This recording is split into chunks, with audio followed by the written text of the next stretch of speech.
What's up, everybody? Welcome to Gojo with Mike Golick Jr. That is me. With me, as always, on Wilder Wednesday, super producer Brandon Newman, and Fox Sports college football writer and reporter Charlotte Wilder. Friends, what's going on? Just happy to be here, Mike. Are you guys doing okay, even though the Doomsday Clock got moved up? What? Oh, yeah. I'm on too many anxiety meds for that to mess with me. That's my whole thought. Brandon, had you heard of the Doomsday Clock before today? I mean, no. I've read the Watchmen, the graphic novel. It's in that. No. No, not that. Yeah, little bit different. So the Bulletin of Atomic Scientists created this in 1947, and apparently it's a clock that's supposed to measure like the existential threat to human annihilation. The closer it gets to midnight, the more likely it is that we have made Earth unsustainable and uninhabitable for human life. So for the last 3 years, it had been set at 100 seconds to midnight, and this week they updated it to 90 seconds to midnight. So we're a little bit closer to annihilation than we were in the middle of a global pandemic. This should come with a trigger warning because sometimes I freak out randomly knowing that there are nuclear weapons in this world. But I think recently I've gotten a handle on it. And I'm like, you know what? It makes me be more present, live in the now, enjoy the moment. Yes. That's exactly where I am. We just did a game called Read and React yesterday. It was very fun. Good job on you, Mike. You guys don't find comfort in the fact that we're all going to die? More and more. Yeah, I find it very comforting. This like as much as we like talk about race and religion and all these like culturally man-made things, like the real of it is we're humans. We were born, and it's going to stop at some point. No, it's so true. But in the meantime, while it's still going, I like to fill that time with any number of things so as to push off the thought of the impending void. Oh, yeah. The void terrified. That's why, that's the source of most of my panic attacks. But I will say that not to get super existential on everybody, but the only thing scarier than dying is living forever. So with that, I will use this as a segue because I've been watching a lot of The Crown. This is good. This is good. So before Charlotte gets to this bit of joy, we do have a great show for you guys today. Charlotte has a surprise that we don't even know about here. As you download, subscribe, rate, and review this podcast, leave it a 5-star rating and a review, and check us out on the DraftKings YouTube channel. We will get to the very strange Burrow versus Mahomes debate that's popped up all of a sudden, and also get to something about M&Ms that needs to be said. But in the meantime, Charlotte, you have decided to fill the void with The Crown, which, as you put to us before the podcast, was years too late, but apparently it stirred up something within you, and I'm excited to hear what that is.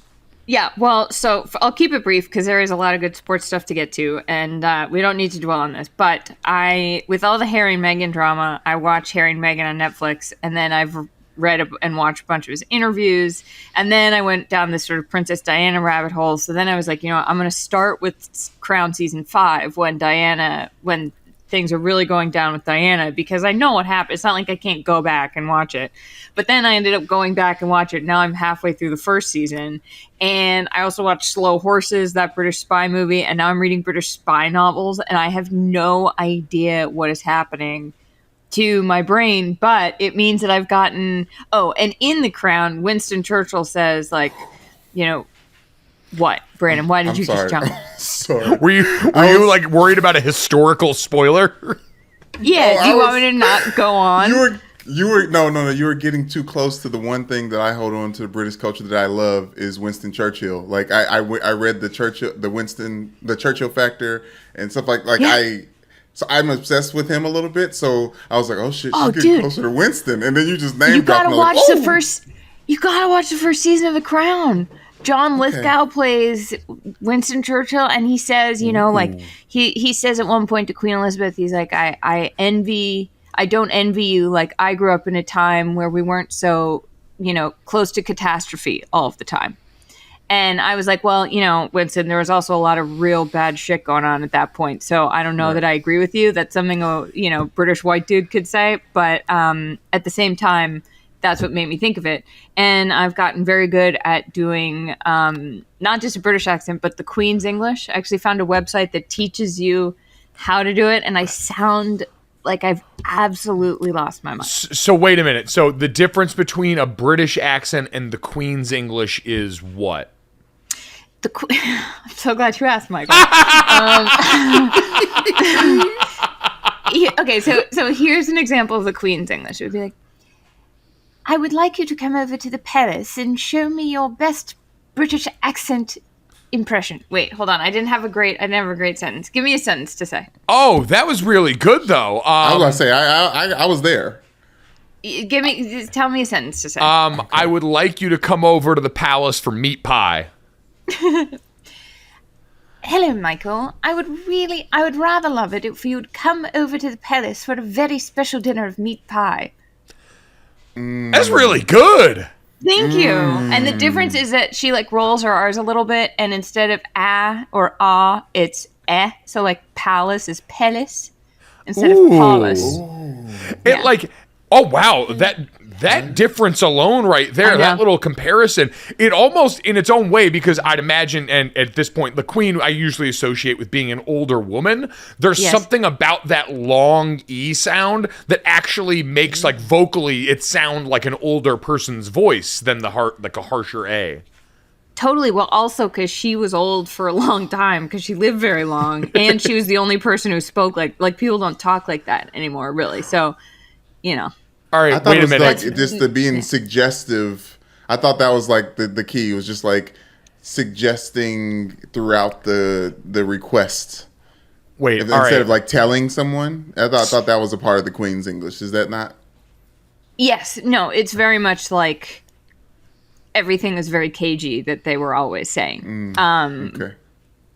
So wait a minute, Charlotte, that was exemplary. And I want to side by side here, because fans of this podcast since the inception will know that Brandon Newman is well known around here for busting out a variety of accents at different times. And so sure Brandon, I wanted to see if you would be willing to say the same sentence in your best Queen's English. Okay, let's Just English accent. Yeah, or just an English accent.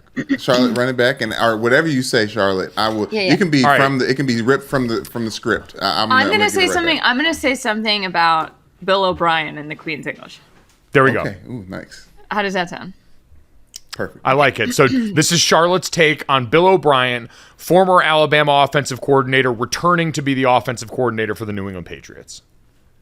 Yes, as a Patriots fan myself, I've been very pleased to learn that Bill O'Brien is returning to the Patriots, where he has a history with Michael McCorkle. That one's a hard one, McCorkle. I had it up till then, though. It was really good. Thank you. So say in a British accent, as a Patriots fan, I am very...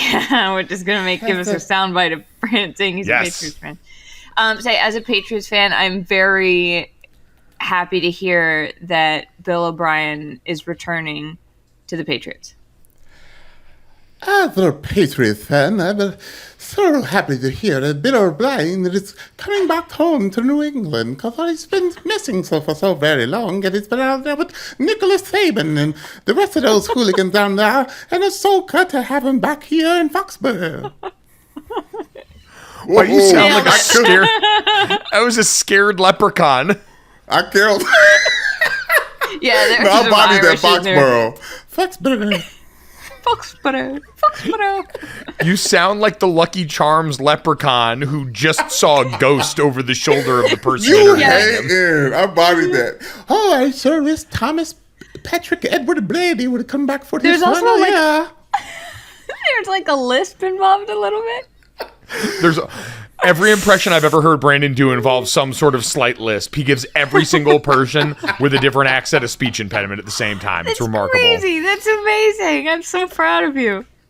Oh my God. Thank you. Well, thank you for leading this horse to water. Yep, no problem. My pleasure. Led him to water, and we made him drink here. And by the way, very exciting news that Bill O'Brien has closed the coaching circle here. He, much like that egg in the Harry Potter movie, has opened at the close. Jesus. Wait a minute. As an actual Patriots Patriots. As an actual Yes. Patriot fan, what does Yeah. this do for you? Well, it makes me feel like maybe Bill Belichick hasn't completely lost his marbles. I couldn't understand. To not to actually talk about sports here, God forbid.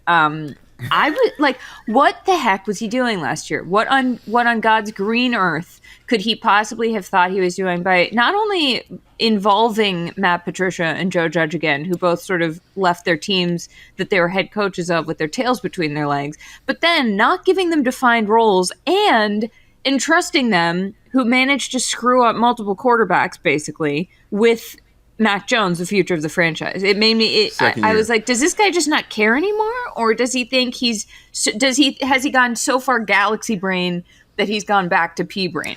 It is interesting because it is an exercise in how far does someone need to go to undo what was 2 decades of not only goodwill, but basically creating the belief that every move this person makes is somehow the right one. And that no matter what was involved, no matter what trade, no matter what draft pick, no matter what signing, it was always the right decision that Bill Belichick made in favor of the Patriots, and how far we've gone along here to create some thought to the contrary. Because I do feel like now we've arrived in a place where it's not necessarily the inverse, where everyone looks at Bill Belichick's moves and goes, what the hell's this guy's deal? But I definitely don't think he's given the same benefit of the doubt anymore. Absolutely not. Absolutely not. He was, there was a point in time where I would like, anytime I would write about the Patriots, I would call Belichick like the Dark Lord of football, or, you know, he's playing 4D chess or whatever. And the more and more you look at it, the more and more you're like, maybe he just had Josh McDaniels and Tom Brady. And I'm not saying that as like, you know, I don't fully believe that, because I think that any, you know, organization leadership does come from the top, and he clearly did something right to keep those guys around and to make the decisions that he did. He also fostered a culture that was so not fun, though, that I want to circle back to that with the Burrow Mahomes stuff, because I have a lot of thoughts in terms of how much an environment matters. And so it's sort of amazing that this consistent sort of slight low-level misery was so successful. And it makes you think, like, I don't want to say did they succeed despite it, because I don't think that's the case, but I think it does make you look back on it and think, wow, we assigned so much weight to this one guy's decisions, and then maybe it's a lot more complicated.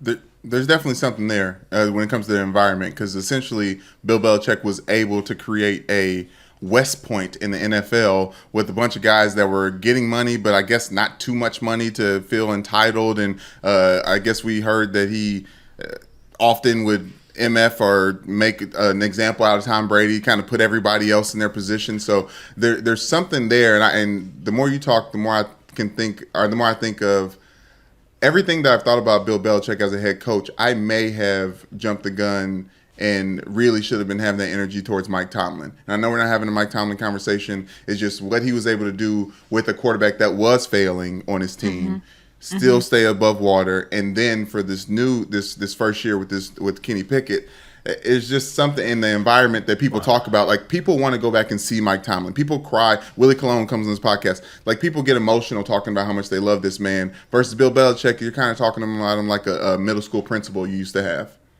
Yeah, I think in both cases, because in both cases, each head coach was tied to a future Hall of Fame quarterback. There's, as much as we have the conversation about young, high-profile quarterbacks that are getting drafted into this league and how important environment is, there's no doubt that being a head coach, it's why this idea of draft and churn at quarterbacks or dipping back into the quarterback market when you found a starter who's in the top half of the league is always so daunting, because it's the hardest thing. It's what you search for the entire time, and very few coordinators, head coaches, are able to do the Kyle Shanahan thing and just make it work no matter who's under center for you. Bill got that credit for a long time because you'd have these little bouts where you'd have other quarterbacks filling in when Tom Brady was hurt. You had the Matt Castle year. You had the year where, you had Jimmy Garoppolo get in there and Jacoby Brissett got starts in there, and they were able to make it work in short terms. But I think on the other side, we do sort of undervalue that for coaches. But your guys' points both speak to a coach that's able to control the variables, right? It's a very college football level of control. It's why the Alabama regime gets so much, because Bill and Nick Saban both have a relationship, but also because in a sport like football, where there are more variables just by the sheer math of how many people are on the field than any other sport that you've got to deal with, let alone the violence of it and everything else, both of those men were able to create environments where they did the best they could to control as many of the variables as possible in a way that very few people get the chance to do, either because the organization doesn't trust them enough to get the control, or they don't win enough to merit having that kind of control, to show people, to show players, to show the organization, hey, no, you should trust me with this much power. And I wonder on some level, Brandon, I think you're totally right that Tomlin, should have been talked about in those Wizard terms. Also, I think the sheer number of championships that the Patriots won over that same amount of time, just it swallowed up everything. Like, it was the conversation in the NFL for 15 years. And it's weird now as a fan to, it's kind of fun to see other teams, other people get a chance, because New England was this black hole. And it's also funny because you realize, you're like, wow, it's really, nobody talks about New England when the Patriots are good in general. Yeah. I'm like, nobody, I don't hear anyone talking about Boston. No one really hates us that much right now. Like, there's not, and I'm like, it changes the conversation of the direction of the country that you're talking about. And it really is such a massive force in our culture, the NFL, that is, I actually think that's true. I also think maybe there's something slightly generational going on, where maybe you get a Mac Jones who's younger, who, yes, he came up through Saban, who has similarities, but I feel like he had a much different relationship with at least his coordinators at Alabama and with his teammates than the Patriot way allowed for. I feel like he was trusted a lot. Everybody talked about how much he knew about the plays, or, there was this sort of myth about his football brain or whatever. And I wonder if it just doesn't work on a Gen Z kid the way it worked on a Gen X guy like Tom Brady, who was sort of in the era of like, get your knuckles rapped if you're bad in school. I heard a lot of people talk about that. I asked Mel Tucker about that this year when I covered a Michigan State game. And he said, and this kind of started with our generation. This was a millennial thing. I think we were called the Y generation. But he said, you've got to lead with that now. It's not just dictating anymore what happens even at that level. And college is way more of that than the NFL, where it's a partnership between players in most coaches, especially veteran guys. Mel was like, no, you got to lead with the why. You got to tell them this is the reason that we are doing this, because that's the way that they're all wired now. Yeah, and in part because I think it's all for the better. I think we've all started asking questions about, like, individualism isn't so much widely accepted as like, oh, he pulled himself up by his bootstraps. I think a lot of us who, I personally wasn't taught that way. History was not taught to me that way in terms of systems, in terms of entitlement, in terms of leg up before you even get there. It was very much like, look at Henry Ford. He really did it, guys, and you can do it too. And it's like, oh my God, you are not looking at any of the variables. And I think as society, as we start to develop more of that language and understanding, at least, if you feel like it and you're not lazy, I think that the sort of dictatorial leadership style completely falls apart, because people are like, well, we actually know better than to think that, like, there's one given person, unless you're a very thoughtful, charismatic leader, which is a different discussion. Yeah, but like the idea that there's one, because that goes down to like there's not one way to do something, right? I remember this discussion became the real topic when the Eagles won their last, ironically, as we talk about Philly getting ready for another one, that 2017 Super Bowl. Yep. I think it was Lane Johnson or one of those guys that said, I'd rather win one Super Bowl like this than however many being miserable the way it was largely seen as the Patriots doing. And while we've always said there's a bunch of ways to do something, over the long term in this sport and in this league in particular, it's really hard. And again, lots of other variables, but doing it in a way that controls as much of the noise and as much of the surrounding chaos in the sport as possible is the only way we've seen someone be able to sustain it for that long and to do it that well. But that's why it's okay to see it in college, because it's short-lived. there's an expiration date on it. You're like, okay, I can graduate out of this, or I can move on to the next level. Where the wear and tear of like being somewhere that long, like the Patriots, and that's what Tom Brady did, and even he left, and people, Patriots fans, like. It stung because you thought maybe this could never happen, but it obviously wears down on people, and that's why I think maybe the Patriots, and that's why I'm interested in how he's continuing to fill out his coaching staff, because I think it's important to have coaching, former players. Gerard Mayo is an example of like it was an important hire when he got him in, but I think it's important to kind of go with the times and be able to talk to this generation of player, which I think is also, diversity is so crucial. You can't have a team of mostly black guys coached by all white guys. You can't, you should have Not some anymore. women in there. You need that perspective. Right. I think that what people so often first of all, it's also really hard to lead an organization that big with that many different personalities. And I think that that's why your deputies and your assistant coaches become so important. And that's why I was so excited when I saw that Bill O'Brien was going back, because if there's a chance that Mac Jones can, be developed, you need somebody who also, I think coming from college shows a little bit, you're a little humble. It's not like you're, Bill O'Brien was the GM and coach of the Texans, and then he had to be the offensive coordinator. Offensive. I always say that like slight intonation makes a difference. The offensive coordinator Queen's English at Alabama. Yeah, exactly. Offensive. At Alabama, to then go back to be like, okay, I'm back in the big leagues now. Like, here's this kid. Maybe I can help him, and maybe that can, I don't really know much about what kind of person Bill O'Brien is, but from a football perspective, you'd hope that at least this gives Mac a shot of being with someone who can teach him and develop him. Yeah, he's familiar with the machinery in a couple of different ways. It is also one of the rare hires where everybody involved feels good, because Alabama fans had convinced themselves that this man was everything that was holding them back on offense for the last couple of seasons, and that you had this Heisman Trophy winning quarterback that succeeded in spite. Like, Alabama fans are throwing a party right now, and New England fans are throwing a party that they've got something that feels a little more definitive in the offensive room. So it does feel like the rare win-win situation when it comes to losing, especially for Alabama, losing their coordinator, because Pete Golding, their defensive coordinator, left. I saw Josh Pate point this out from his Twitter account, that Alabama has the #1 recruiting class in this cycle and does not have an offensive or defensive coordinator hired at the moment.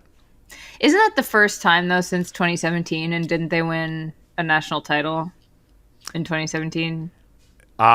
More than likely. I haven't looked directly. I think but that sounds right.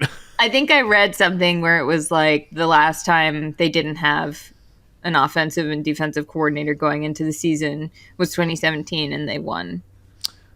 That sounds very right. Well, 2017, and that's also the Alabama formula. Nick Saban has dealt with so much turnover on his staff. His coordinators are constantly getting hired. The situation you described with Bill O'Brien having to swallow his pride and go through what has been affectionately dubbed by many Nick Saban School for Wayward Boys. It is the usually coming to wash your reputation from something unsavory that's happened, or just your failings as a football coach, and then you come out on the other side covered in Alabama success and ready to go for the next leg of your journey. So congratulations to Bill O'Brien, who now closes the New England to Penn State to Houston to Alabama back to New England circle.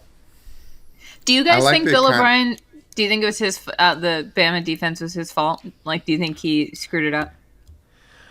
I think that much like what happened with Clemson, where a couple of positions that you would become really reliant on an incredible dearth, like an incredible amount of talent always sort of faltered for them. Like Alabama went through a stretch where they had 2 NFL like first round offensive tackles on every line, where the guy that was the left tackle would be the draft pick, the guy that was the right tackle would kick over to left, and then their next one would come up underneath, and round we would go. The inside was sort of the same thing, and that position group faltered a little bit this year. The wide receiver room that we went back and see that picture of like Jalen Waddle and Henry Ruggs and all those guys together didn't really have a dude in it this year. You know, Jahmyr Gibbs was kind of their biggest offensive threat out of Bryce, so I think there were a bunch of things that sort of worked differently against them, but Bill O'Brien's scheme wasn't always the most advantageous for them, but I feel like it was kind of right in line with what they had been doing in a lot of ways. So I'm not fully willing to say it. I think it was just one of those things. The timing makes him the easiest scapegoat in the process. But I also feel like timing the narrative is NIL, it makes it harder to control the variables, which Nick Saban was really good at, and maybe he's not so good at it right now. Maybe he's still learning the off the field stuff. Okay. What? Well, I'm just saying he's got the number 1 recruiting class in college football right now. Like, he's still doing it pretty well. But that's the kids coming in. I'm talking about once they get there and the variables outside, the amount of sleep they're getting, like all the different, you know what I mean? Well, there is something to that, because I don't know if you remember going back to when Alabama lost to Tennessee this year, but there was a lot of conversation after that game from players who basically said that they sort of cracked in that environment and that they were, anxiety ridden over that situation. And there was a little bit more of a public admission that they had been rattled by a big moment than we had ever seen from an Alabama program that, again, like the New England machine, was this sort of impenetrable force that from the outside we just looked in and saw monsters being made all the time. And that was the first admission that we had seen in a while of anything even closely resembling humanity or the rest of college football from that team that's been the face of the last decade plus. Well, it's also just so silly to think that people don't need to be coached or managed in a way that is suited and advantageous to them. You can't, it's not something that you can apply to everybody. Like, if those kids were going to be rattled, like, maybe it's Saban's weakness, or maybe it's Belichick's weakness not to assume that they don't have to pay attention to that. Like, these guys are smart enough that you'd think Saban would realize, like, hey, I might have a group here who might not be like Teflon in the face of a full Neyland Stadium. But instead, it's like, well, it's worked before, so like, let's just keep doing it. And I think that is just, you have to be adaptive if you're going to be a leader. You have to. And I think that's always been the one thing that I'll say for at least Nick Saban. Like, for Belichick, we're seeing this tested for the first time in reality. For Nick, he's made this adjustment over and over again. Different offenses, different eras, different ways to win, certainly different coordinators. So I'll give him the benefit. Now, he is getting up there in age. There's a lot of people that wonder for Nick Saban how much longer he'll keep doing this just because of his own, age and all of those things. But it is, I mean, I go back to, like, watching the way recruiting changed. I remember seeing Nick Saban dab with a recruit. That man doesn't have to do shit for nothing. He doesn't have to do anything for anything or anyone. He can walk in, show them, these are the millions of dollars I've made these players in the draft. These are the big fat rings that I have. But he saw the writing on the wall and said, I'm going to be what I need to be for this situation. And that's the one thing I'll say for Nick, is he always seems to have demonstrated an ability to be what he needs to be. That's why I'm terrified the way David Pollock pissed him off at the national title this year. It wasn't the dab for me, Mike. It was the Cupid Shuffle at a family gathering. And maybe it's not a family gathering. Maybe it was Nick Saban's coming to the house, so everybody come over, we eating. But the Cupid Shuffle, and that's also around the time where Harbaugh was making news with the sleepovers and different antics. So it was kind of like a monkey see, monkey do thing. But yeah, when I saw him cutting the rug, he did the Cupid Shuffle a little too smooth. Oh, listen, I have no doubt Nick Saban, especially in the living room, he knows his way around most situations and circumstances. But I don't know, it's so different than what we went through now. And for every generation it is, right? When me and you were coming up, it was text messages. I remember every single morning for a while, and I wasn't even a big-time recruit, but this is just how they did it when they could text you. You would get a text from Urban Meyer that would say, oh, it's sunny and 75 here in Florida, great day to be a Gator, something like that. And you would get, you would get Charlie Weiss, who would come by and bring the Super Bowl rings. And that was his party trick that he would show everybody during the recruiting trips. And everyone kind of had their thing like that. You were getting old school letters at this point. Now, kids roll up and it's them and their parents taking pictures in uniforms. It's high-end cars pulled out onto the field that they can do an entire photo shoot with. Those are things we never would have even thought about, but Red Queen theory, you have to keep getting faster to stay in the same place. You're running and running and running to stay in the same place relative to all these other people. So it's wild to watch it from the outside now, because for so long we spent time in the inside. I don't want to get anyone in trouble. Yeah. I don't want to get anyone in trouble, but a lot of coaches on the Stanford staff was telling me they can give me a date with Michelle Wee. And I was like, I don't know if y'all can do that. Are you kidding me? No, I'm not. That is so College messed football. up. Yeah, I was gonna say that's cringy on a lot of fronts. I honestly. Oh my God, Brandon. Did you think you could? That's not the conversation we're having. No, you know what? We will grab the wheel and veer away from that. Because since we're talking about consistent coaching on the top end here, we mentioned this the other day, and it's a perfect segue into the conversation about Mahomes and Burrow. One time for Andy Reid, as we've talked about a lot of these coaches, Andy Reid of the one Super Bowl winning variety, but the 4 straight NFC championships during his time with Philadelphia, and now 5 straight AFC championships during his years here in Kansas City, has been the model of consistency in a very different way to all of our points. And I think that's reflected really and most publicly in his relationship with Patrick Mahomes, right? Where we look at that and Andy Reid's relationship with him. And I saw Travis Kelce not too long ago say that he doesn't think he ever wants to play with a coach other than Andy Reid. He thinks he's going to be a Chief for his entire career.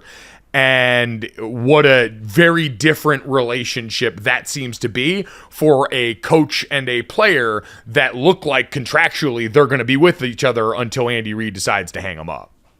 I loved your bratwurst segment on. Oh man, we need a brat cam on Andy. See that walrus. You know that kid on TikTok that goes and watches the trains and he's got the GoPro strapped to his head? We need Andy Reid going to Oktoberfest. Yeah. That's right. You're in train talk. Algorithm. Yeah. Sorry. Go ahead. Oh, no, I just said we need that, but for Andy Reid eating brats and drinking beers and lederhosen, where he's got the thing just strapped to the thing. Andy Reid also seems like the kind of perfect touristy dad that, again, would love having a GoPro on him at all times. I did a story on Andy Reid's Aloha shirts, his Hawaiian shirts, once. His favorite brand is Tommy Bahama, and it's things like that. It's just so endearing. But they have a lot of great options in the plus size department. So everything's so comfy. Yeah, it's true. Yeah. I think I'll say Jimmy Buff is coming for him. The Margaritaville button downs are nipping at their tail. You're kidding. Good quality? No, they're not Tommy Bahama quality. Okay. Come on, it's about a $90 difference, but you know what it is. Sir Thomas Bahama has been at the game for quite a while here. Speaking of nipping at someone's heels here, I think it was Peter Schrager on Good Morning Football that said if Joe Burrow beats Patrick Mahomes in the AFC Championship game, he will be the best quarterback in the NFL now, doing the sort of transitive property that we're never supposed to do in sports, especially with something as complicated as team football with quarterbacking. I was almost heartened to see, and I have nothing against Peter Schrager. Good Morning Football is a fine show. I enjoy watching it from time to time. But I did enjoy seeing the almost universal pushback to that idea from everybody who has seen Patrick Mahomes play football during the course of his young career. I don't know where you guys stand on this. Joe Burrow is a great quarterback. Totally fine having the conversation about him being at number 2, or just kind of how you think and organize him and Josh Allen and some of those other guys in that range. But I have seen nothing this year short of Patrick Mahomes' ankle fail him in the divisional round that would indicate that he has slipped from being, right now it feels like pretty far and away the best quarterback that football has.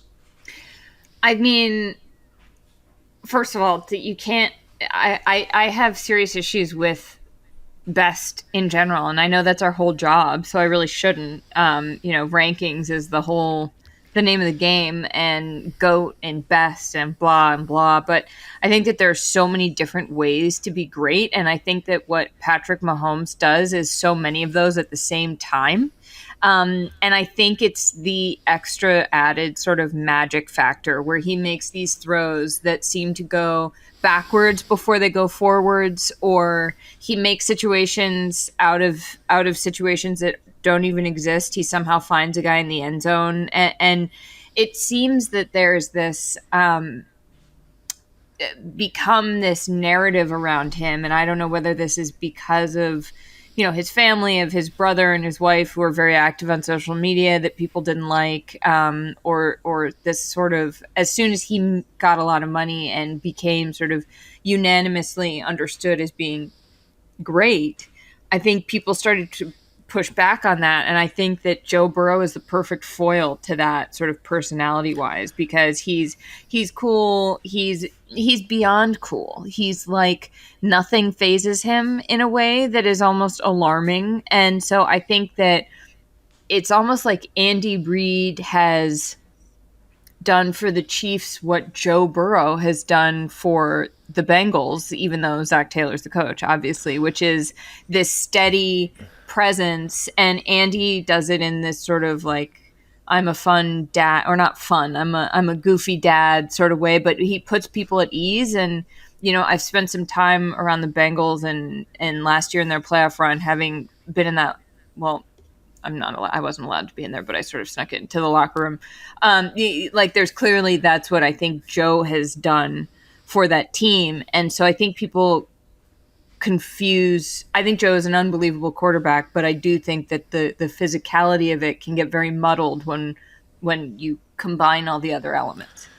Yeah, I think mentioning the fact that, oh, by the way, Zach Taylor's the coach is important, because he wasn't a coach that comes in. Even now, we're confused about how much credit to assign to Zach Taylor with the offense that's run by Joe Burrow. The Bengals, even for all the good Marvin Lewis did, were still looked at overall as one of the franchises that was not serious about winning. And so Joe Burrow gets so much credit for coming in, and I said last year in the Super Bowl matchup, doing what Matthew Stafford was unable to do with the Detroit Lions in similar circumstances, where you've got a bunch of weapons there. He had Megatron and all these different receivers over the years, wasn't always the most well-protected, yada, yada. You can see a lot of the parallels with Joe, but he was able to get them close to the mountaintop last year, versus Patrick Mahomes, who walks into the situation where, Andy Reid and Alex Smith were already doing a good thing there in Kansas City. Andy Reid's one of the most widely respected coaches in the NFL, and so there's a little more sharing that has to go on. But I think your original point's the most right, Charlotte. I think some of this is just we become nose blind to greatness after a while. Mina Kimes brought it up. It's the Jordan effect with this guy, where we're so used to him doing the special thing that we're like, okay, well, he's always going to do the special thing. What's next? Give me what you got next. Feed me what the algorithm has. And it's Joe Cool being sexy and thirsted for on everybody's timeline. There's a little bit to that. Obviously, that there's a bunch of validity to that point, but the stuff that I've seen on the internet that I love and want to kind of talk about is that if you're starting a franchise, which quarterback would you hitch your wagon to, right? And for me, there is that magic of Patrick Mahomes, right? But there's that professionalism and poise and understanding and control that Joe Burrow brings to the game that feels like it's more steady to lean on. So I'm just going to take it to basketball because we're unfortunately about to transition to that territory. It's like a LeBron James versus Steph Curry debate where Patrick Mahomes is LeBron James, the prodigal son, the gifted one outside of, him, his dad being very active in his life versus LeBron. But with Steph Curry, I liken him to Joe Burrow in the sense that I feel like his team has faith in the process and faith in the work that's been done and faith in the accuracy where like you lean on Patrick Mahomes and I imagine his team, I see his team, especially on the defense, looking to him to do something to like LeBron James, like go do something special for us to win this game because X, Y, and Z of like, oh, well, this is gone, where Joe Burrow just brings this level of like, less anxiety than we're talking about this entire podcast. There's less anxiety, in my opinion, leaning on Joe Burrow than there is leaning on Patrick Mahomes, because someone who's so gifted with his feet like Patrick Mahomes will lean on his feet every now and then. Remember, he got in a lot of trouble with those. No, he got in a lot of injury trouble early on because of all those quarterback sneaks. Because it felt like he needed those quarterback sneaks to kind of get himself into the game and get revved up to get to the magic. I push back on that. I think that QB sneak injury was a fluke. Mahomes and Burrow, to me, are the same kind of mobile, where neither's ever going to convince you that they're a burner, but both are effective. They're both very similar. It's just that everywhere you can be more physically gifted, Patrick is more physically gifted. I think Patrick is equal parts as important as coming to his team. We've seen him be a force that gives both of these guys gift the rest of their team confidence. Both of these guys can be relied on in big moments. We've seen it for Joe at college and in the pros, and we've seen it for Patrick ever since he took over for Alex Smith. The difference is, again, with Patrick, the high-end output's just been higher than anything we've seen from Joe so far. Any metric that you want to point to, Patrick Mahomes has been better than Joe Burrow. Every single one over the course of his career. The guy threw 50 touchdown passes in 2018. You want to talk about okay, we can talk about the NFL. We can talk about the NFL. Yes, I'm talking about the NFL. I'm talking about this level of football.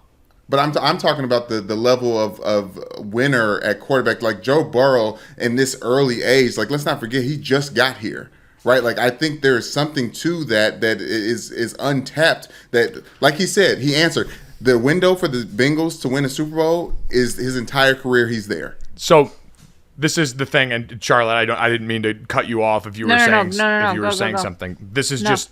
The way I look at it, Brandon, is you're right. Joe Burrow just got here. And if he were to win a Super Bowl this year, it'd be a really interesting parallel because Joe Burrow's first year in the NFL, played half a season, got hurt. Second year went to the Super Bowl. Third year would have won the Super Bowl then. For Patrick Mahomes, coming in as a starter, his first year in the NFL, he won the MVP. Second year won the Super Bowl. Third year lost in the Super Bowl. Like, it would be very interesting parallels, but that's what Patrick Mahomes has also done at this point. He's got all of those things on his resume, and I think the biggest difference right now in how we talk about what do we want our quarterbacks to do? Like, I saw Nate Tice bring this up where we have sort of these unrealistic expectations now, the way we talk about football, of what a quarterback's supposed to do. How having weapons is seen as a crutch that makes them lesser in these conversations, like with Jalen Hurts and with Tua Tagovailoa, on and on down the list. If you were given help, somehow you're not as good of a quarterback, even though the two guys we're talking about in this conversation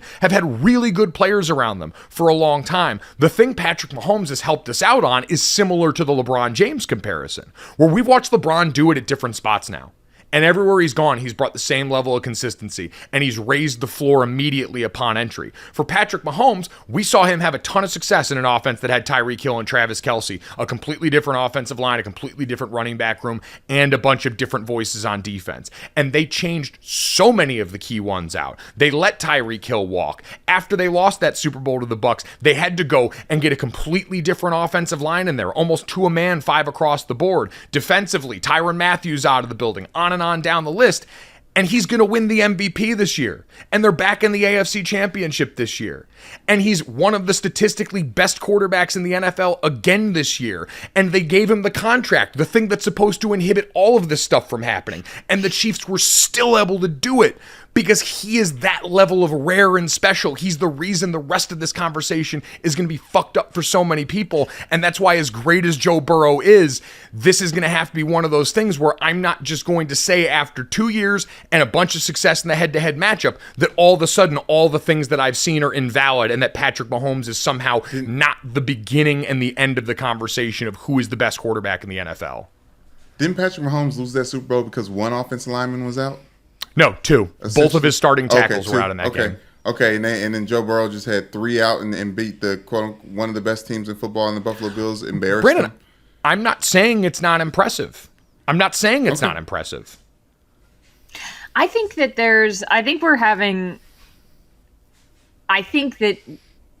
the thing that the difference is that Joe came into a completely untenable situation. And I think that I think it's a very different conversation to talk about who would you rather have, or who is an alien when it comes to what he can do on a football field. I think Patrick Mahomes is an alien. I think Joe Burrow, however, it was fascinating. I covered the Bengals run last year, and being in the building for that win over the Chiefs was one of the most surreal things. Afterwards, I went down,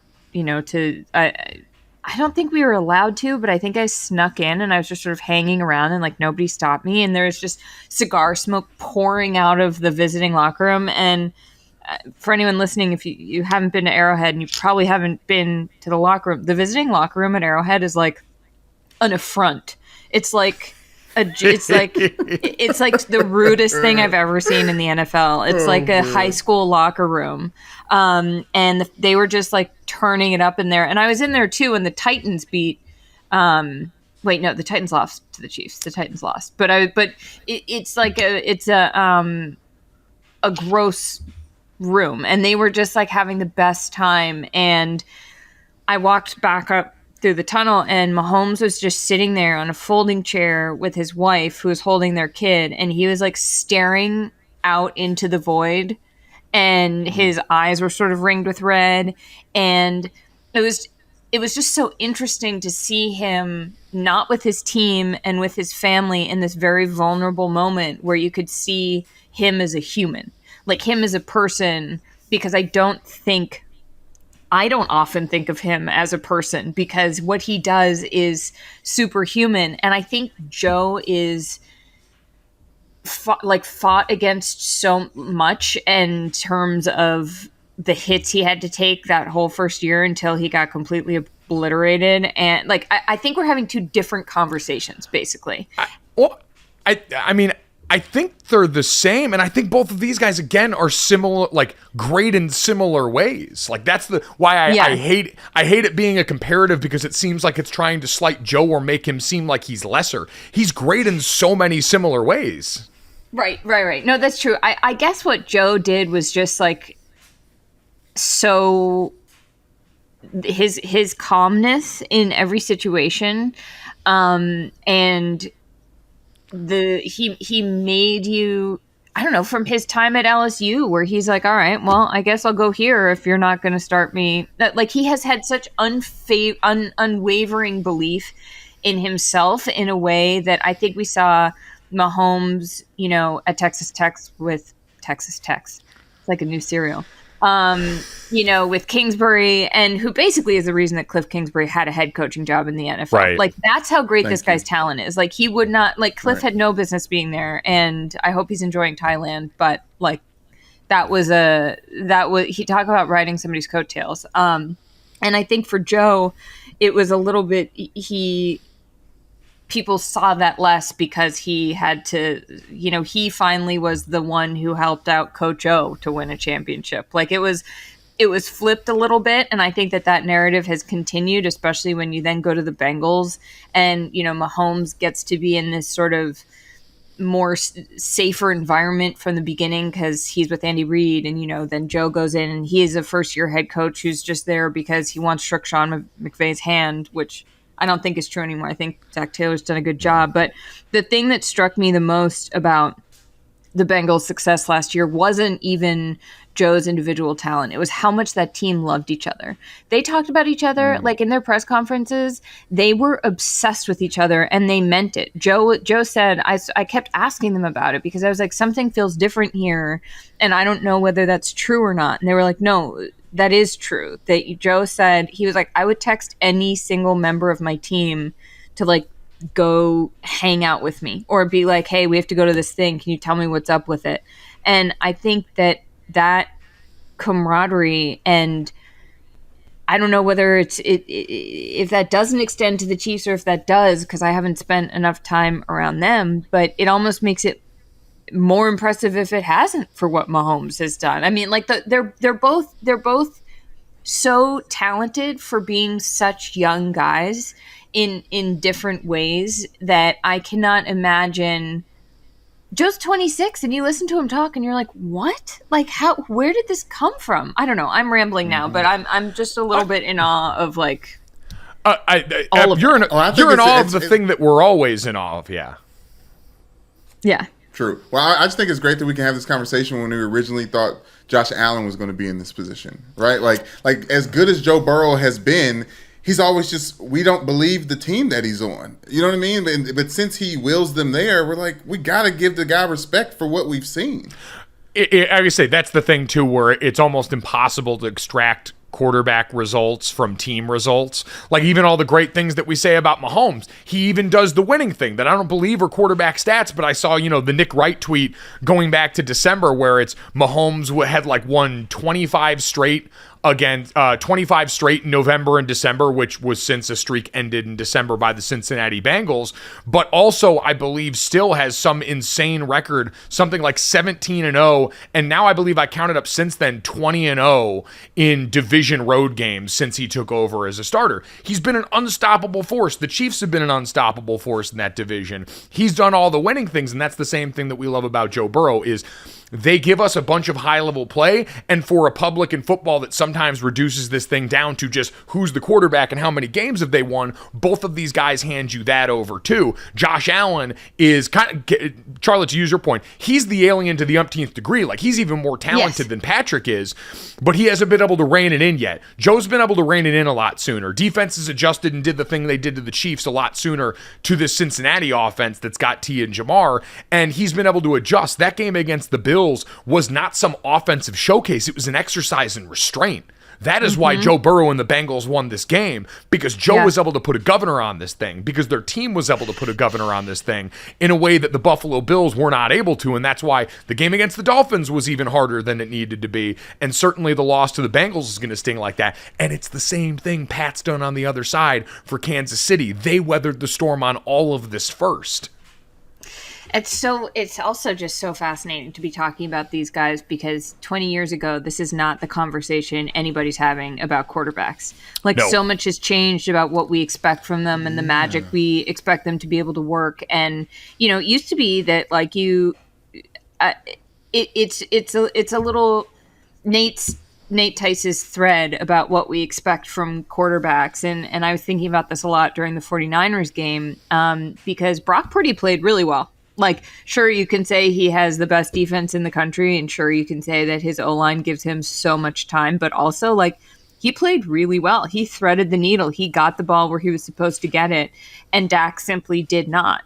But I also think that we use these moments of, Dak choked again, or, that final drive was just, heartbreaking to watch as some indictment of their whole ability in a way that the coaches and the people around them deserve so much responsibility for. And maybe that extends to success. Yes, these guys can do unbelievable things like the Allens and the Mahomes and Burrow. I think Burrow's a little different because I think he did a lot of it despite the team around him in the beginning, which is what makes him, in my mind, I have a soft spot for Joe because I think he was sort of stuck with it and selfless and didn't bitch about it in a way that is really astonishing to me. But I think that with a Dak and Mike McCarthy, who we kind of saw ruin Aaron Rodgers, and so he should have more than one Super Bowl. It's hard to start being okay, well, this guy clearly doesn't have the ability when we've seen him do amazing things. And yet the whole point of the NFL is that in those moments, that's where you are the greatest or not. And he wasn't. Charlotte, what you brought up goes back to our original conversation, ironically enough, about history and about how we really enjoy making things simple and making them bootstraps related. And Joe Burrow has less physical ability than the guys that we're talking about here and was in a situation where we could very clearly see the flaw in his team. We all knew it. We could call it out. You didn't have to be an expert in football to see that dude got hit a lot and didn't get blocked well very far. And the fact that he able to overcome that makes him approachable. The Steph Curry comparison is the same thing, despite the fact that no one has a chance to be like Joe Burrow. Of the lay people, you feel like you've got a better chance of being like Joe Burrow than you do of Josh Allen or Patrick Mahomes or Cam Newton or any of the aliens that have come before him. So there's always some of that. And you're very right about the way that we judge this in the postseason. It's why the Tom Brady and Bill Belichick conversation. We watch the red zone for the rest of the year. We're all watching 80 games happen at once and just the touchdown plays. These weekends, we all watch one game at a time. And so what you do during the postseason sticks in our craw way more because we all get to be the experts. You don't got to fire up Game Pass on Monday, Tuesday, watch the shit again. You just watch the whole shit during the weekend. And you watch what all these guys did. And it's why Mahomes and Joe Burrow have both built up so much goodwill in our brains, and why shit like this happens is because they have Burrow, pun intended, into our psyche in all these big moments early, and they keep cashing the capital. It's been remarkable to watch. It's really, really cool. We're very lucky because, to your point, Charlotte, about what we ask of quarterbacks, like what do we want in our quarterbacks? People are starting to call this the modern Manning versus Brady rivalry.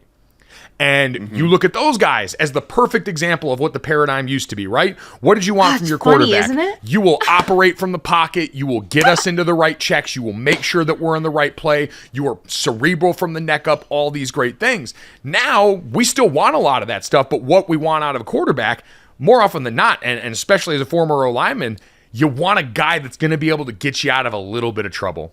Like, you want a guy, as these defenses have gotten so good and sophisticated, that's going to be able to physically work his way out of some of the shit, buy you a little time. Joe's done that really well. Patrick does that universally well. It's why the ankle injury is going to be such trouble this weekend. But for all these guys now that we have stopped whitewashing the position, that we've let athletes play the position and not villainize that the way it used to be done to black quarterbacks, now that we've allowed that idea to creep in, you get guys where it's like, oh yeah, now if you don't have a quarterback that can make a guy miss untouched coming into the pocket, you're playing behind the eight ball. And both of these guys do that at an incredible level. So they do kind of, in the midst of a very similar rivalry, sort of show you the way what we demand of the position has kind of changed.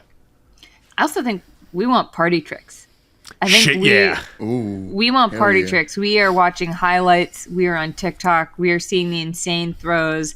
It's a culture of acrobatics in terms of everything. You know, you could say that about pundits. You could say that about, like, there are reasons people say things like, if Joe Burrow beats Patrick Mahomes, he'll be the best. Because they know it's going to get traction. And I'm not saying Peter said that because of that. I think Peter's great. And I think that he, you know, you say that there's a case to be made for that to be true. But I also think that in general, we are living in a time where attention is the commodity. And if you can bottle that up, you are ahead of the game. And it just so happens that in order to be able to do that in the NFL, you have to be a freak athlete. And I don't know what they're teaching different. I don't know what's in the water, but like, it's almost a miracle that Tom Brady made it to the playoffs this year. Like, that he's been able to adapt the way he has, even a little bit. Like, it sort of gives you Well, just to take it back to the beginning of our conversation as well, like, the New England reign that happened during Peyton Manning, like, being so special, while Ray Lewis was so special. And I bring him up because when we came up watching the game, it wasn't just about the quarterback or something. It wasn't about playmakers. It was about game breakers, right? And you would see, like, Troy Polamalu be able to do that with the Steelers, and you would see Ray Lewis. There was a playoff game where I think it was double overtime against the San Diego Chargers, and LaDainian Tomlinson was about to run in, and Ray Lewis had a tackle behind a tackle for loss, TFL, for like 5 yards in the backfield, and ended the game in a way that, like, you just don't see defensive players have the ability to do that anymore. You always see it from the quarterback. So yes, I'm glad you brought it up, the party tricks. Like, we want David Blaine. Like, that's why Patrick Mahomes is so much in your argument, Mike, is he's so much heads and tails better than Joe Burrow as a quarterback, as a football player, because he does things that literally no one else can do. Where, like, Joe Burrow is just doing the thing that's drawn up on the script. I think Joe gets. I mean, Joe's tenure in LSU was defined by doing the Mahomes level stuff. He can do less of it in the NFL because the other athleticism's caught up to him, but he's got that shit to him too. But you're right about Patrick. Patrick kind of ushered in this era where we look for that now. It's the reason that we got that Zach Wilson pro day throw that ended up getting him drafted so high, because everyone wants the off-platform guy. Everyone wants someone that can do it from multiple arm angles. We love and believe that can be a built-in part of. That's Aaron Rodgers too. He was the original Patrick Mahomes and the ones who kind of made us believe that. Patrick then just upgraded every part of the package and said, I'll do it even better. Since we're talking about it, do you guys remember when Patrick Mahomes was literally like horizontal and threw the ball like a perfect spot, like across the body? Like he does like Madden level things. He throws footballs into trash cans 70 yards away with his eyes closed, literally. Right? He does that. He does the impossible. That play, Brandon, was in the fucking Super Bowl, where some people thought he should have been the MVP on a losing team when he was doing the Burrow thing of playing without an offensive line, and it still almost seemed like it was going to work. So it fascinating to watch all this play out on God's internet here. I will remain firmly in the Mahomes over everybody right now, but Joe Burrow is on a warpath towards a really interesting place in pro football at a very rapid pace, and it is so cool to get to see it happen because he does do it in a way that's cool as shit. And having young people be cool in public while doing badass stuff on a sports field, net positive for all of us here. Flawless, 10 out of 10, no notes. Last thing I'll say before Joe has such a special place in my heart from watching him. Like, the fact that he made it through that first year with the Bengals, it feels like a miracle. Like, I feel very grateful that they didn't just absolutely destroy him, that he didn't have some like career ending. I'm serious. But Charlotte, the funny part of that is they did the first year. They did hurt him first year. But it wasn't like a career ending injury. Yeah. The fact that it was just he blew out his knee, which sucks, but he came back. And the fact that alone, watch it, that first year, I've never felt more maternal towards an athlete than watching Joe Burrow play for the 2020 Bengals. I wrote an article at the time just called Protect Joe Burrow, and I was like livid. I was like, you have a generational talent. What on earth are you doing? And not at the O-line. Like they were doing their best. It was that like you need a leader who's going to put other people in positions to succeed so that the other people can succeed, and nobody had thought to do that. Anyway, that's a rant from 2 years ago. But. Rants from 2 years ago sounds like a segment that we will bring to Wednesdays at some point during this time. Please, I have so many. In the meantime, we will ask the important question. Brandon, do you know what time it is? And I love what you do. Don't you know this, that, and the third? You know what? There was a long stretch of time where I thought that was Britney Spears' most overrated song, and I feel like a fool every time. Really? I have since backed off that take. I'm more into it than I was when this song came out. I was like, the song sucks. I think it got overplayed a lot. It was still in an era where the video dominated a bunch too. I didn't like it. That was it. No, it was the video thing. No, it was the it's what we found with This Is America, where like the video is so tied to the song. As a young boy, and maybe it was the reason why it was so popular because boys loved it, and you know, other maybe girls loved it. Lucky, which is my favorite Britney Spears song. Oh my God. But that video when she it was so tantalizing. No. I'm gonna push back in your hair, Brandon.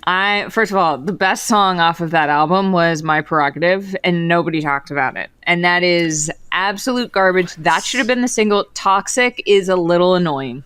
I love it because I ride for Britney, but I'm gonna just say it as it is, and that's. As a musical historian expert of everything, that's the truth. So, the only truth I as know someone who is the voice of an angel, but you will never hear because I don't want to make you jealous. She's the Dale or Brennan of this podcast. Yeah. Voice of Fergie and Jesus, we will never hear it. The only truth I know about Britney Spears is that the most underrated Britney Spears song ever made is Overprotected, and I will die on that hill. Oh, that's phenomenal. I'm realizing that I think I know most of Britney's canon. You know how you some stars who are so huge, but you didn't really. I think I listened to the full album. Well, if you listen to this full podcast, please make sure you download, subscribe, rate, and review wherever you get them. Leave us a 5-star rating and a review, and let Brandon know how much you enjoyed his rendition of Toxic. Guys, let's get to this headline out of, I guess, high school becoming college basketball. The McDonald's All-American team was announced on the men's side today, which included 22 of the top 23 prospects in the ESPN 100, including all 4 of Kentucky's signees. Like, as tough as their season's been, Cal has the number 1 recruiting class, which has 4 guys in that top 23 in the class. But Bronny James Jr., kind of the headline of this one from a name standpoint. He's 28th in ESPN's 300. I think he's the second lowest ranked prospect in the McDonald's All-American game and the only one not committed to a college at this point. So congratulations to those guys and to Bronny. It seems like LeBron's starting to get a little bit more vocal in his recruitment. I'm not sure what to make of that, but it's a bit of a departure from what we had before. I mean, where's this guy going to go? Where's he going to... And why hasn't he... Why don't we know yet? Why doesn't he know yet? I mean, speaking of Joe Burrow and doing it for hometown, I feel like he might do what LeBron never did and play at Ohio State. I think so, too. If I were a betting woman, which some people might be, can you put a bet? Can you do a futures bet on where Bronny... I wonder. You got to be able to. I don't know at DraftKings Sportsbook, so... Maybe we should get on that. So at this point, according to ESPN.com, he's got offers from Kentucky, Memphis, Michigan, Ohio State, Oregon, and USC.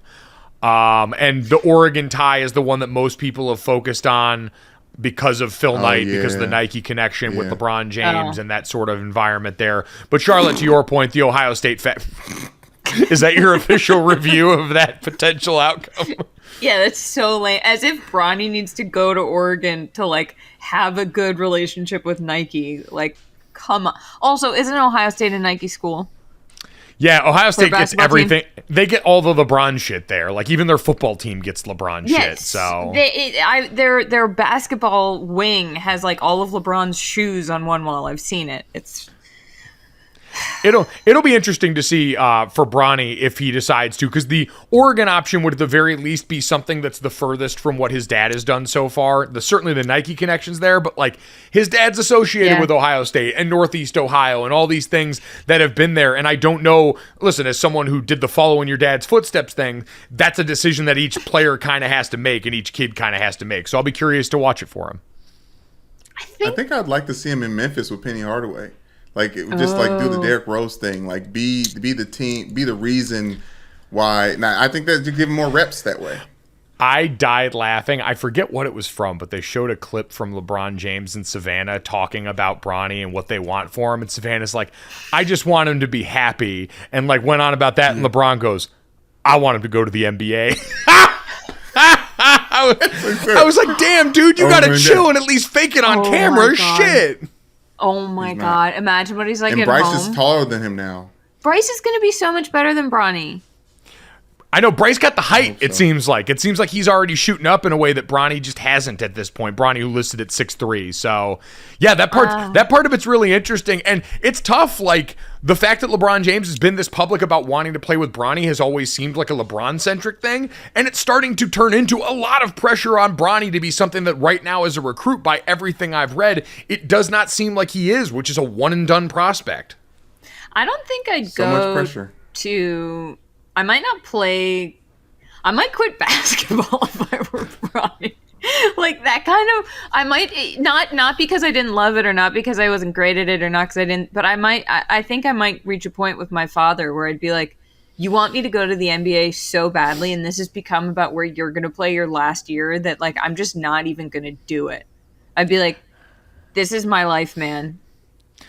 It is also weird, though, because on the other side of that, you do wonder how likely, like, these are the uncertainties that, unfortunately, are going to be a part of Bronny's life, because if some team does take him highly, are they doing it because they want to try and lure LeBron in for a season? Is that a great way to sell tickets for a franchise? Like, it sucks, but also if you're Bronny and your dream truly is to play basketball at the NBA, you're going to do whatever it takes to get there, and unfortunately, if that's part of the process, then so be it. So it is, Charlotte, to your point, going to be about what he actually wants. And that's the thing that we don't really know because we don't know the son. We just know the dad. I just got too caught up in the, like, I'll show you of it all. Like, yeah. I don't it's like want having your parents, your if life. your parents, yeah, like if your parents can buy you a house, like I wouldn't say no.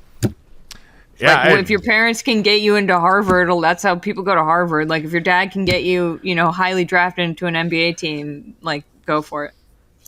Okay, as the only dad here, there's something to the fact that he hasn't taken that approach that makes me like LeBron James even more in the way of like he must be a good enough dad, or they have a good enough relationship where he wants to be like him.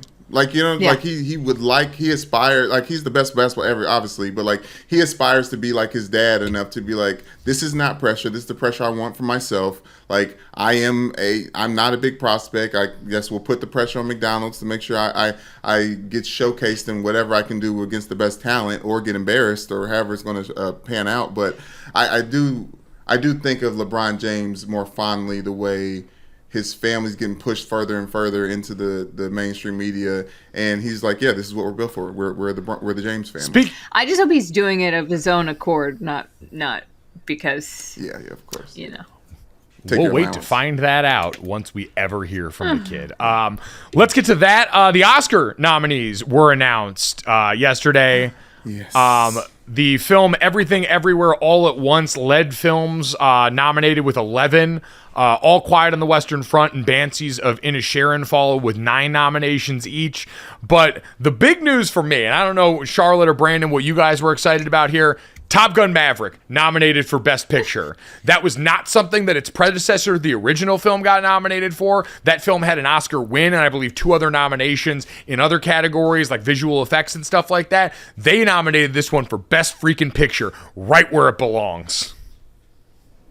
I have a few things to say about this. First of all, I think movies should be fun to watch, and I don't like when movies that are fun are discounted because, like, it should be entertaining. And I'm not saying, I don't know. So I actually didn't see Top Gun. I need to watch it, but I'm thrilled for you, Michael. My biggest takeaway is that Austin Butler was nominated. Did you guys see Elvis? I did not know. I did.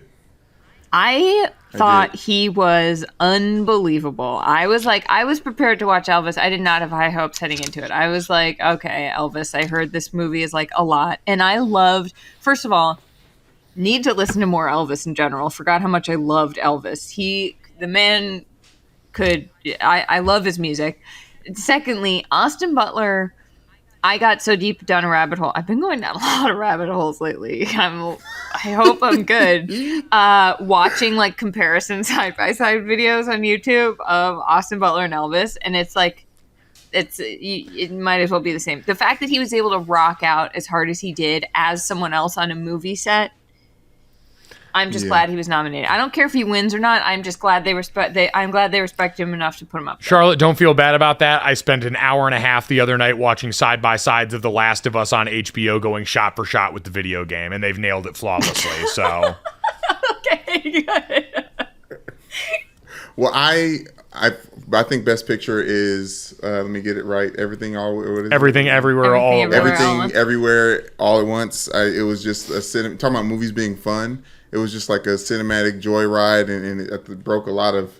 I don't know. It felt like having a MAGA, or is that what it's called? I don't think it's called the MAGA.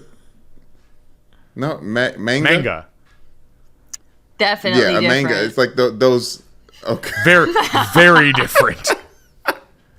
Definitely. It was an amazing, fun watch. I loved Elvis. Charlotte, coming into it, I guess, growing up in my culture, you hear a lot of bad things about Elvis, like cultural appropriation and things like that, and we don't really get to know the genesis of it. So it was nice knowing that he grew up around us in a very real way. But also, I feel like that first half of the movie was one of the worst parts of the movie in the sense of like it was the part without him, without Austin Butler in it. And I do agree. I thought the last scene of that film where you finally saw him in prosthetics, because you're seeing Austin Butler when you know Elvis is like fat right now, and you're not seeing a fat Elvis. You're like, okay, something's off here. And then that last scene, and they get that quick side by side. Oh, unbelievable! It got me. I also Beautiful. thought that to your great point, Brandon, the film did a good job of making sure we knew that Elvis's music came from Black people. That's like I thought the film did a very good job of naming the people. They beat you over the head with it a little bit. It did. But naming the people. BB King. Exactly, it was like BB King nice. And I forget. This is great. Little Richard and who is the woman that they? Who was singing in the bar? Oh yes, the one who she wrote the majority of his song. Not the majority, but she's credited for a lot of his songwriting. Yeah. Anyway, yes. I thought that was good, but also I feel like he should have had like. Mike, before you move on, I have to shout out to Brian Tyree Henry of Atlanta fame. Like he's nominated for Best Supporting Role in a movie I haven't seen, Causeway. Now I have to go run and see it. There's a bunch of these films I want to see, but with him, and then I don't want to mess his name up, but the supporting role from Everything Everywhere. Everywhere. Who he was always also in the Goonies the first time we saw him, and Indiana Jones. You guys. Yes, and Indiana Jones, and his agent is the guy who played Chunk in the Goonies, the Truffle Shuffle guy. So I just love that entire story. Hell yeah! I thought Top Gun Maverick did a really good job of being fast and loud as fuck. My review. Awesome movie. Congrats to everybody who was nominated. Let's get to the third. M&Ms aren't doing spokes candies anymore. The brand announced the other day that we have decided to take an indefinite pause from spokes candies, which I had never heard before as a phrase, but love now as a word. Maya Rudolph will be taking over as the spokesperson that America can agree on for these candies. Apparently, Skittles, basically, Skittles got too sexy for some people and then not sexy enough, and they gave us M&Ms? Or M&Ms, sorry. Wow, and Jesus Christ. Say, boy, you just jumped from God, how did I do that so what quickly? Yeah, basically, sorry. It was like small colorful candies. Either way, M&Ms apparently got too sexy for some people, then not sexy enough. Then Tucker Carlson got mad at them for being woke, and then they gave us a thick one, and now they're taking all of them away. And this is, in a world of dumb shit that constantly goes on, this is one of the dumbest fucking things I've ever heard of in my life. Those M&M characters, I know, like the one had anxiety and the one batted its eyes at everyone and got man, women, and shit, like everyone a little bit horny. That's all fine. You know what? They tasted great in the end. You know what one I'm sexually attracted to? The one that's got peanut butter on the inside. That is the M&M that I am sexually attracted to. Followed closely by the one with the peanut inside, and then followed closely by the one with the brownie on the inside. All those M&Ms I would figuratively have sex with, and probably the rest of them. I find every M&M very sexy. We're learning so much about Mike today. Oh, we didn't do the talk about balloons when we were recording. There, I think. Anyway, you have several. First of all, peanut butter. Oh, this is the best M&M, the superior M&M. Second of all, I feel like M&Ms made up this whole thing. Nobody was actually mad. Nobody actually cared about the spoke. Only Tucker Carlson was mad about it. We were all like, okay, cool. Like, you know what? I'm going to miss the spokes candy. Yes! I'm a little bummed that they're taking that away from us. Maya Rudolph is great, but she is not an anthropomorphic candy, so I'm not as interested. Those had been part of the most consistent ad campaign over the years that I can think of for a modern brand. Like almost all the other brands have either had people at the helm and had to get rid of them after a while, or have cycled through like the Budweiser, Clydesdales, and all that stuff and kind of went in a different direction. Those M&Ms have been with us through a lot. You want to talk about Tom Brady as a marker of time. We have those back. I'm hoping, Charlotte, to your point, that this is just a setup for a Super Bowl commercial. That's my only real hope. Oh, I don't think it is, but I hope so too. I feel like there's too much money in it definitely being that. But Mike, I with all that you guys were saying, I do want to, can I have 15 seconds for a short TikTok video to take us back to 1996 where they were immortalized for us during a Sure. season? Yes. So you think Santa will like these red and green M&Ms? I don't know. I never met the guy. He does exist. Do exist. Santa? That's the exact one that is stuck in my head forever. God bless that commercial. Santa? That's the one you're sexually attracted to, Mike, by the way. Yeah, you know what? Like him, the chocolate. I'm looking at the picture of him now. The green one could ash a cigarette on me. I'd be perfectly fine with that. I don't want to get nasty, but And you know golden what? shower Shout out to territory. her for getting. Oh Jesus Christ! What? From the green M&M? No. Too No. far. Imagine No, those little Brandon- M&M She can minis check on coming you, out. but we're not. Those M&M minis Brandon? just showering out over me. How fucked up is it that a woman in America wanted more comfortable footwear and everybody freaked out? Like she wanted to wear sneakers instead of heels and everyone lost their minds. Look, That's insane. Here's what I will say. In defense of keeping the green M&M sexy, I liked it when the green M&M was sexy. I also think that she's a candy, so her feet aren't real. So she probably could have kept the heels on. I also think if she wanted to put sneakers on, great. These are not, but that's not even, how am I saying these words? How is this something we're talking? I don't wear heels. I can't wear heels. It messes up my hips. I hate it. I wear sneakers constantly, so I get it. But also, if I could wear heels and it wouldn't hurt so much, I would wear them. So I think You know they what? should. I And don't again- think anybody should just like. I don't even know what am I a Republican now? What am I arguing? I don't know, and I hate that any part of this feels politicized. We should all get to enjoy these Can I- weird, now- way too lifelike M&Ms, like the orange ones. The orange ones taking anxiety medication. That's cool too. He needs it. It helps out with him. People yeah. should take the Yeah, join medication the if club, it helps buddy. them. Here's the thing, though. Right. Can I finally admit that I was a little bummed that they took the heels off the green? Yes, that is glad you did. totally fine, Charlotte. I can't say it as though I'm mad about it because I'm not mad about it, and that makes me sound like I'm a deranged talk show host. However, kind of liked it. I just It feel might be like time this to ends go. up. It might be time to go because I was just going to say that I feel like the Super Bowl commercial is going to be those M&Ms having an orgy. Oh, yes. Sausage party.